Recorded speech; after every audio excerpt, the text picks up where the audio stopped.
Good morning. Welcome to this episode of Refill with Randy. Grab your favorite cup, come fill it up. Let's start this day right. Together.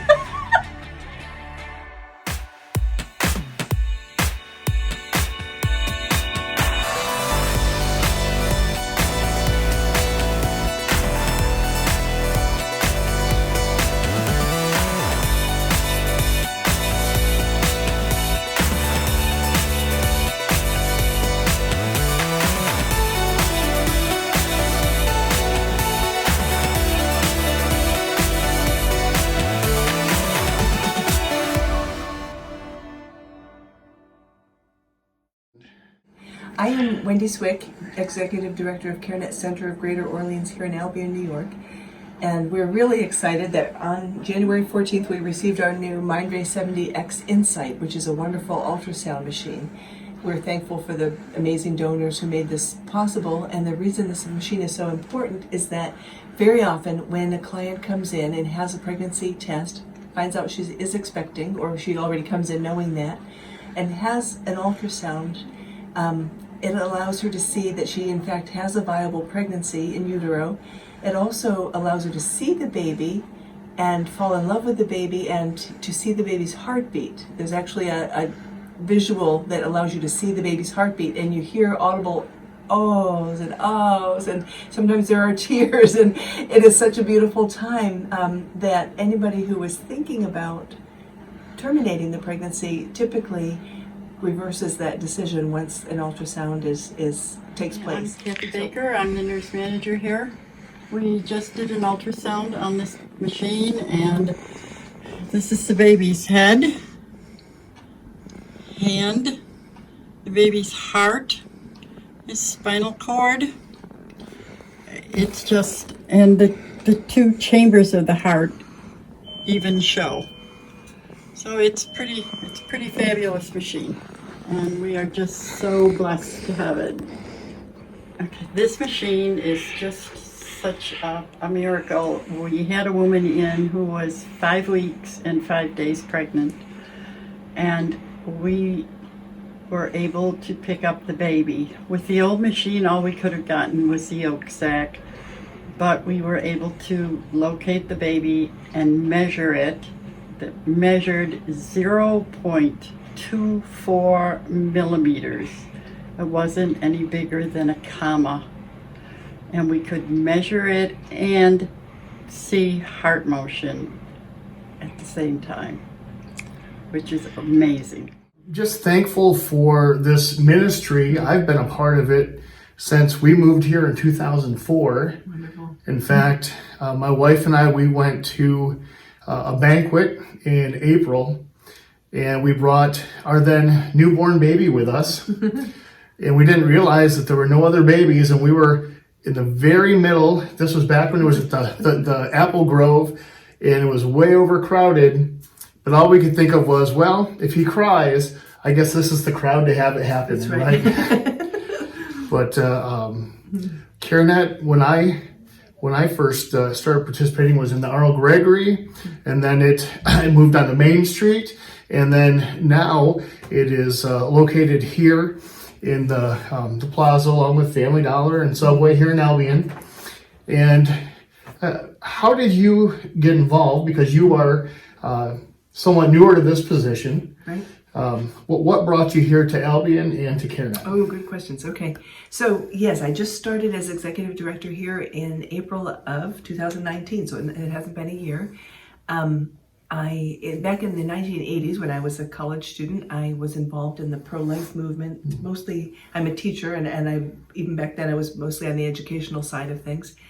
And we did what, for example, the woman from Unplanned experience, where there were people who were loving and kind and peaceful outside of a center, giving out literature and talking gently with people, expressing love and concern and offering to pray for them or with them and that kind of thing. So it was interesting to me after that college time experience, and just after college, I went abroad and taught as a missionary for about 20 years, including 3 years in Israel, a heartthrob for me. And while I was in China and Central Asia, I would volunteer in orphanages in my free time. And it was just heartbreaking to see babies given up because they weren't perfect or whatever. But at the same time, thank God they were alive. And so I would go in and try to spend like 10 minutes per baby for an hour in the infants room after teaching a class to the older children at the orphanages and hold the babies. And there were, one of the orphanages that I went to was for kids with special needs, and I was a special ed teacher before going abroad, so that was near and dear to my heart. And anyway, was very thrilled when God brought me round full circle back to this ministry, or to pro-life ministry. The way it worked was I was dating a man from this area, and I was living in the Adirondack Mountains, my hometown. And good friends. My husband is good friends with the husband of a woman who had been a nurse manager here, and she still volunteers here. And she, with the four of us, went out to dinner on a double date. And after I'd gone back home, she wrote me an email and said, "Would you consider applying for this position?" And she sent me the job description and an application form for the executive director post. And I thought and prayed about it for a few weeks and thought, yeah. So I sent the application in. And then a few weeks later, I don't know, maybe a week later, I first received a marriage proposal from my husband who's here. And then the next day I got a call offering me the job. So I just saw God's hand all over it and love being here, love being with the staff and with the clients. It's a beautiful place to work, and with ministry that makes me tick. I'm a Free Methodist, and our heritage is standing up for those that can't stand up for themselves, can't speak up for themselves. Yes, biblical. And, originally that might have been slaves or the poor, and still is around the world, unfortunately, but it certainly includes unborn babies. Yes, and the numbers are just staggering. The statistics, I have read a statistic that 45% of women, by the time they're age 43, have had an abortion. So that's almost 1 in 2.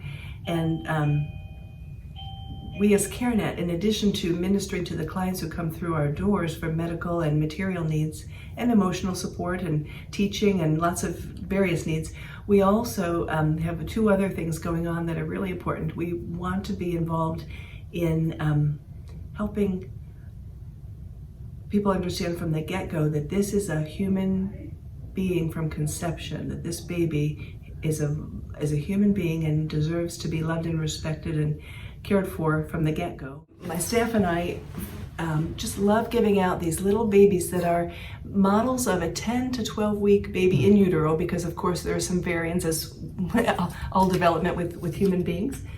But they come with a little card that explains the developmental stages. We give these to children when they come in. We want children to understand that. So if ever some of these kids, when they're older, find themselves with an unexpected pregnancy, they'll remember, if they went to an abortion center, they might be told, abortion clinic, they might be told, oh, it's just a blob, it sells, it's nothing, we'll take care of it and you'll be back to work or to school on Monday. No, life won't be the same if you abort your baby.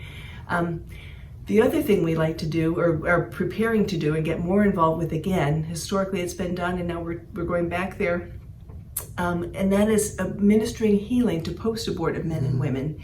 And I say men because abortion is murder, and men who are responsible for helping to create a baby who is murdered also experience the effects. I saw a video where a woman spoke, and she said that when she called her boyfriend 10 years after having had the abortion, they didn't stay together, they weren't in relationship anymore, but when God was healing her, she was compelled to call her boyfriend and speak with him, and he started bawling when he answered the phone, and he said, I've been waiting 10 years for this. He wanted to ask her forgiveness, and she asked his, and there was beautiful healing and forgiveness found. And that's what we as a ministry want to do, to help women and men find that healing and freedom from guilt. Not to say it's okay to abort, but to say it's happened. It is terrible, yes, but it's not an unforgivable sin. Jesus died for every sin. The biggest compliment I ever her when I was pastoring in the church was when someone was there early. They actually had a friend who had just come out of prostitution and drugs, and they were in prayer and crying together. And she said, I told her, this is okay. It's a safe place to come because this is where you get hope and healing. And I was thankful for that because unfortunately, there's a stigma of whether it's teen pregnancy or out of wedlock and so forth. And so I know in the past, the church would definitely preach that you should abstain. They would preach that you should not abort, but then someone gets pregnant and all of a sudden they turn their back on them. Yeah.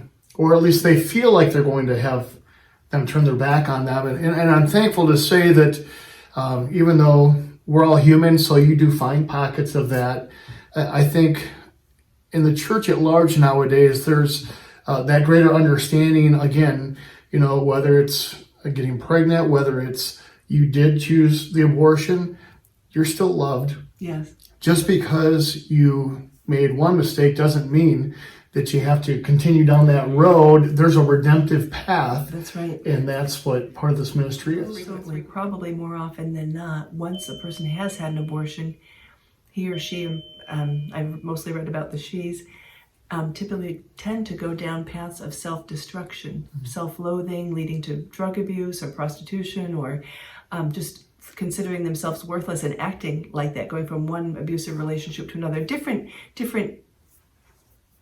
self-destructive behaviors resulting from that, or just following that initial decision to abort. And the other thing is, I feel like churches, and I'm sure that there are some churches who are already doing things just beautifully, so I'm not saying otherwise, but in my experience, some of the churches I've been involved with could go a step further and even have information available, whether it's in literature, in the weekly bulletin, saying if you find yourself in this position, or if you need to talk to someone about such and such, here's a number you can call, or here's a ministry. Being proactive and letting people know about the resources so that even discreetly, even privately, they could reach out and make that initial contact, because there's so much fear and shame involved. We don't charge anything for our services. Everything that we provide is free of charge. There's no question about insurance. All of the information that we gather is just for our own, what we need to know about the client. And it is confidential. Our services are private, confidential, and our building is laid out in such an ideal way, our center.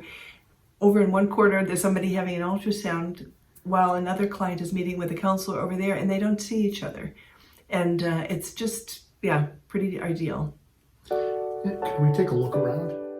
Okay, let me take you on a tour of the center if you don't mind, so that you can see how we're set up and the services that we provide here. Okay, here we have monthly board meetings, staff meetings, lunches, all sorts of activities going on in there.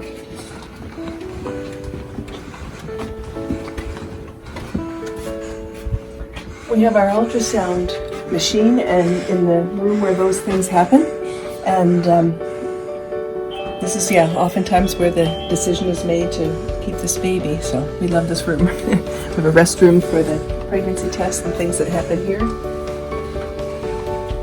Our nurses consultation room is here, and oftentimes partners of people having ultrasounds will wait here for their partners to be finished or until they're ready for them to join.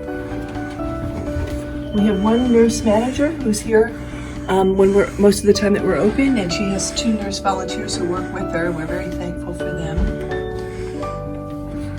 We have a volunteer room where baby bottle income is counted, coins are rolled, and other volunteer jobs are accomplished.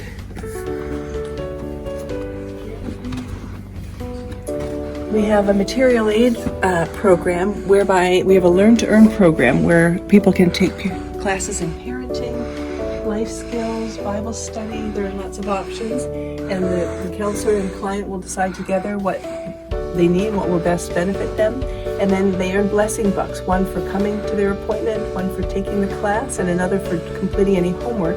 And with these blessing bucks, they're able to shop in our boutiques here. Maybe that's $1 for an outfit, as a rule that's the case, or for a bag of like 16 diapers, it's 1 blessing buck. I think somebody this morning bought a soft seat with a play tray for $4. A car seat or a crib might run 20 or 30, 20, 25 or 30 blessing bucks.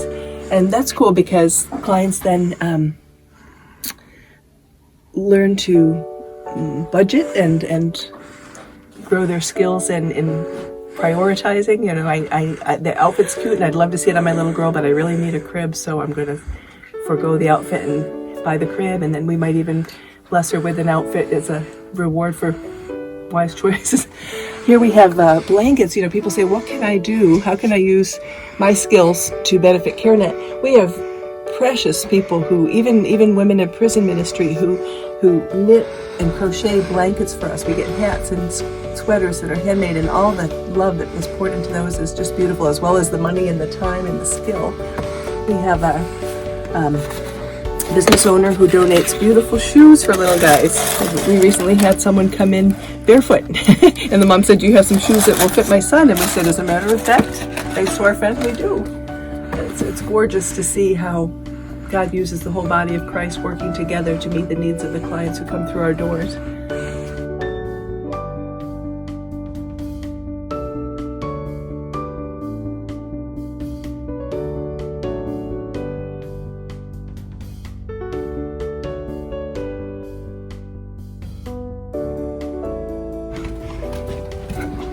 We have a lot of written literature that we have available when we go out to speak at events. The counselor will get things to clients on an as-needed basis, or the nurses will.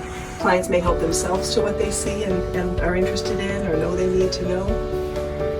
But this is also an expense that's one of those behind-the-scenes expenses that the people who give monthly, a lot of times their money is going to restock our educational supplies, to updated curriculum, printed matter that's not cheap but necessary for part of what we do. So again, the monthly giving, it keeps our doors open and our lights on, as do the few fundraisers that we do each year.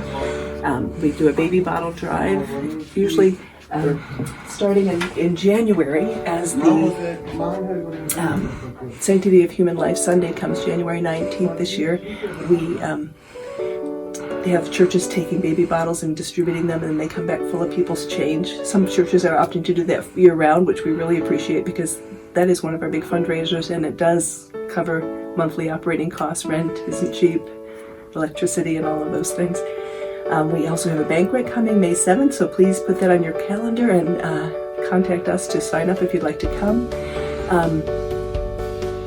We have a speaker this year, Victoria Robinson, who is a post-abortive woman who's an impressive speaker and has some really good things to say. We'll have a lovely meal at the Hickory Ridge. It used to be called Golf and Country Club. Now it's Golf Club and RV Resort, if I'm not mistaken.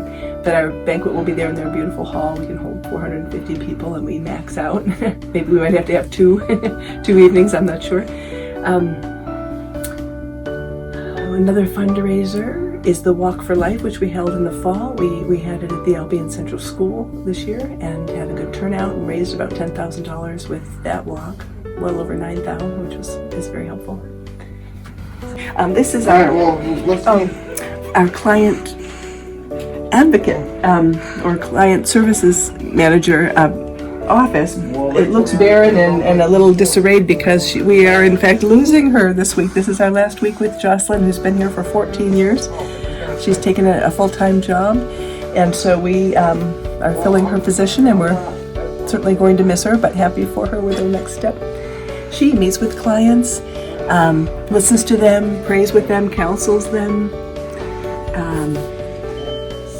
offers the classes, provides the parenting and other classes that I mentioned earlier, just as a friend, a really strong support for a lot of these young men and women and older men and women who come in for. This is my office, Executive Director's office. Also a bit messy because I've been out on holiday, but just back today.